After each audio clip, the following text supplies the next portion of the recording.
regular recurring member of the Reconstituted Road Gang and a guy who lives in the messy middle, is joining us this morning. Dave, would you care to do the honor of introducing our friend from NACFE? Well, you say he lives in the messy middle, but I think he's getting closer and closer to the point to where he's going to step out of that zone because the run on less project has ended, and the messy middle may be in the rear view mirror before too long. But Mike Roeth is joining us. He heads up NACFE, the North American Council for Freight Efficiency. Mike, good morning, man. Welcome back to the show as always.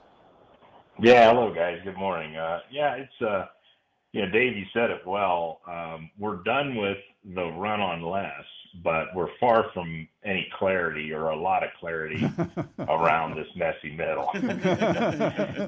and let me give you something. We've been this Thursday we send out our monthly newsletter, and in there will be a survey, and we did this with a smaller group in a online boot camp workshop this summer, but we asked them two questions. One, we said, given the work of NACFE and our boot camp and run on less and all the talk we've made around these different solutions of, more efficient diesel to biodiesel, renewable diesel, natural gas, battery, hydrogen, all of the efforts around, talking about it, bringing in experts and so forth. The first question was, do you know more about the messy middle technologies? And then we followed that up with a second question, was, is it now clear what you should do? That's a very broad thing, but whether you're a fleet trying to figure out what you're going to buy and operate, or a manufacturer supporting those fleets, or government regulators, or anybody. In that first test, people felt like something like 75% said, sure, I know more now, but it was like 25% of the respondents said they were clear on what they were going to do. So this is not going to be a quick thing where you check the box, Dave, and say, okay, we're done with that. Everything's,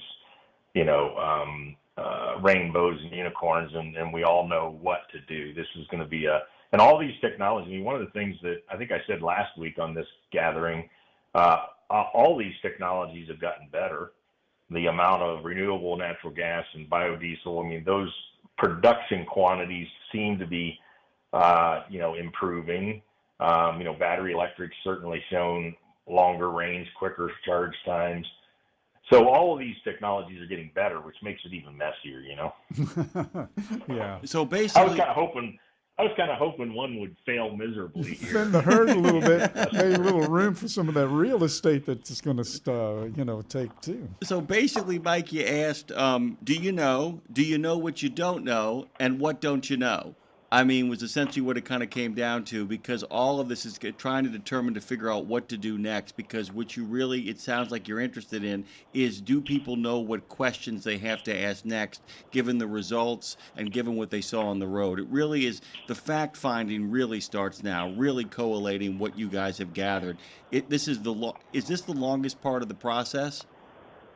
Well, you said it right. You pulled out a Rumsfeld quote on terrorism there. You're welcome. You're welcome. I'll be here all week.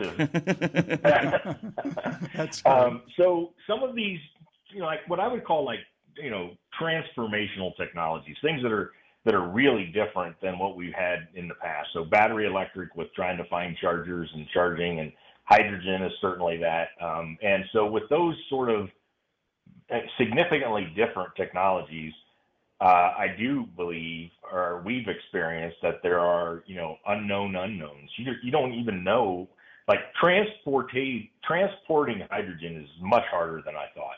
It's not like you just put together a tanker trailer and you haul it somewhere. It likes to leak, and it's really expensive and hard to move around. So if we're really going to have hydrogen, as a trucking fuel, we probably need to make it close to where the trucks are, or it'll be an option where we can, actually make the hydrogen, not have to ship it. So that was for me personally, guys, that was a Mike Roeth unknown. I didn't know that at all. And so I think with the bigger, more difficult technologies, those emerge and have to be figured out and dealt with, or they become, just insurmountable, and then that solution becomes, more niche. I don't know.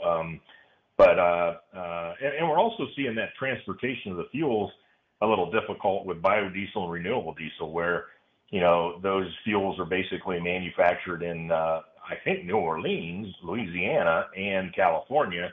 And so if you want to buy biodiesel or renewable diesel in Ohio, it's pretty expensive because you got to get it there.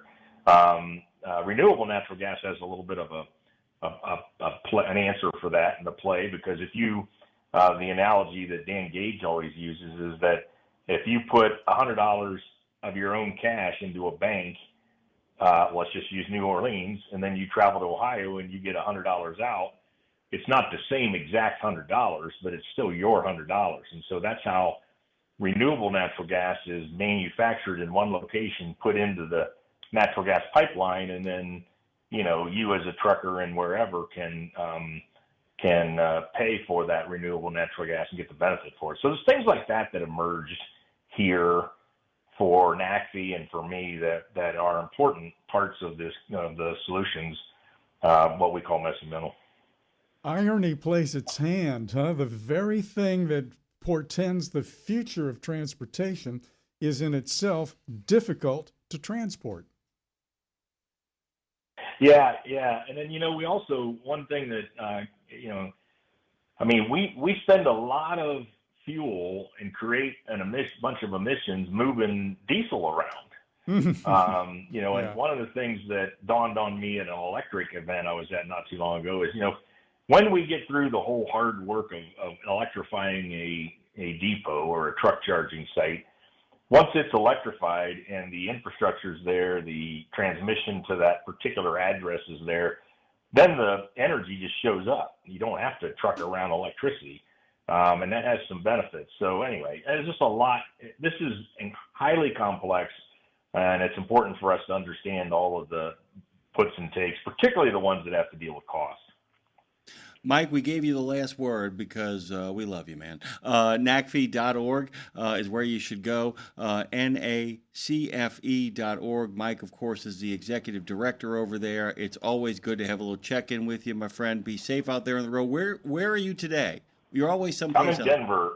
I'm in Denver most of this week, and then the end of the week I end up in Charlotte. I'm trading in my big Freightliner motorhome for a smaller Mercedes-Benz. I'm going heavy duty down to medium duty. I just don't need the big one anymore. I'll let our good friend Dean Croak, you got a chance to talk to last week, know that as well. Thank you so much, Mike. Always good having you on. Bye-bye. Speaking of Mike Roeth, he's the one that actually got us hip to Ann Vale, who's going to be joining us next for a full half-hour conversation as Nemo Nation continues. Good to see you, Dave. Good to see you.